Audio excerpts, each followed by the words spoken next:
on, guys? Welcome back to another episode of KozMatt Wrestling Recap. Let's get right into a very entertaining episode of Monday Night Raw. Finally back in the studio. How are you doing, Matthew? Dude, WWE did not lose any ideas on how to make the crowd happy, and last night, they certainly made me happy, a tear from my eye, especially with booking. I was happy with WWE's booking, especially last night. If you guys don't know, next month's pay-per-view is called Day 1. Oh, I'm excited for it. It's taking place on January 1st of 2022. So WWE has a Day 1 pay-per-view for us, it's called. So I'm excited to see what happens. Yeah. Nonetheless, kicking off Monday Night Raw, Seth Rollins, the Vision Leader, with a happy mind, even from last week's big loss, Seth Rollins, then introducing next month's pay-per-view, Day 1, with him facing WWE Champion Big E at that pay-per-view show.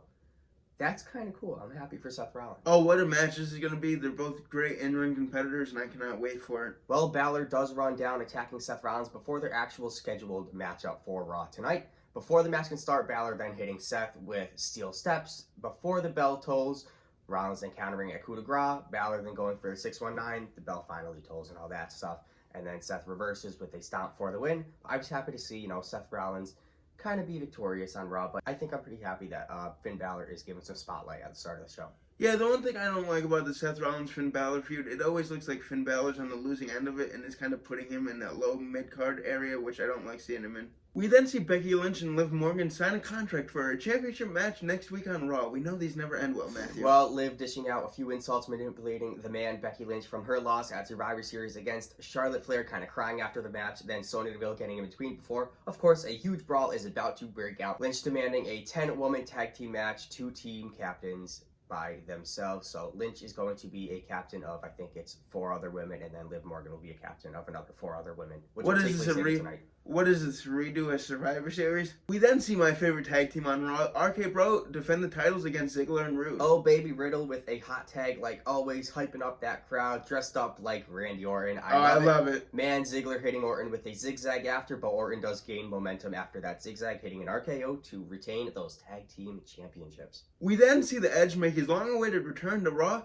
saying that there's new talent that he wants to face, and all of a sudden, we see The Miz and Maurice come down to the ring. Oh, baby, The Miz getting a mic, complaining how no one made a big deal of his return like we did with Edge. Come on, it's Edge. He's a Hall of Famer. I love Miz. Edge trading shots with The Miz. Miz telling Edge he should have retired way back, especially when they faced off a few years ago. Edge daring Miz to fight, but Miz kind of walking away cowardly.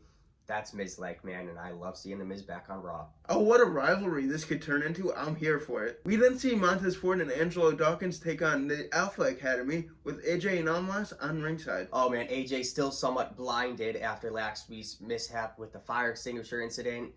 He's wearing glasses. Oh, boy. It was just a shit show. AJ soon interrupting, going up onto Ford, who is on the top rope, trying to, kind of kick him off.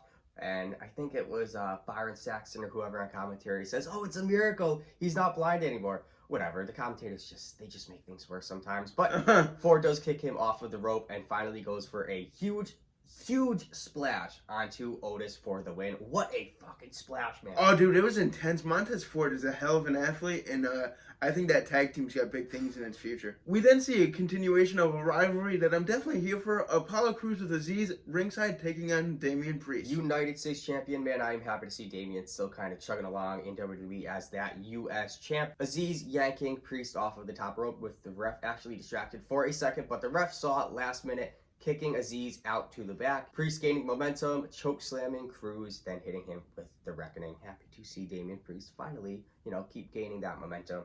Nice and slow. I like it.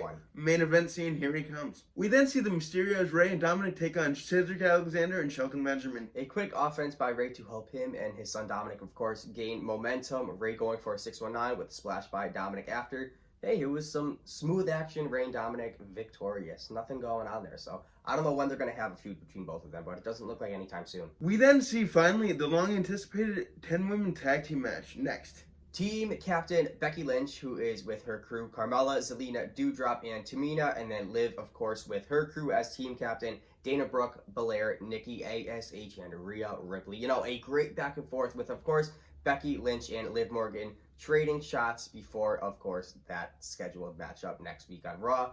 Loved seeing it. Morgan scoring a win over Tamina. I think we could see some Tamina beef come next week. Maybe Tamina will interrupt it. I don't know.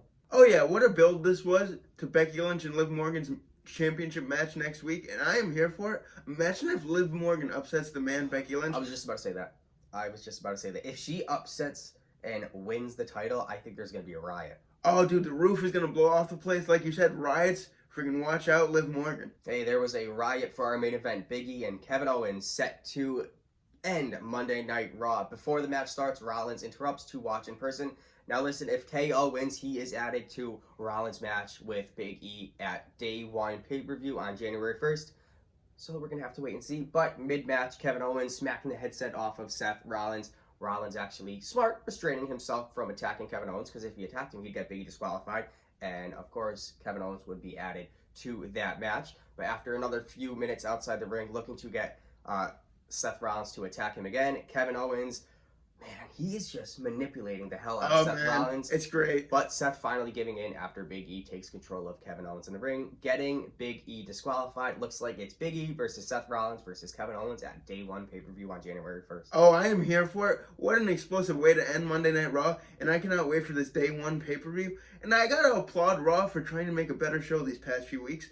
Let us know what you thought about the show. Always like, comment, and subscribe, and we will see you Saturday for a SmackDown recap. Peace out, bitches. Agreed, and peace. Come on and fight back.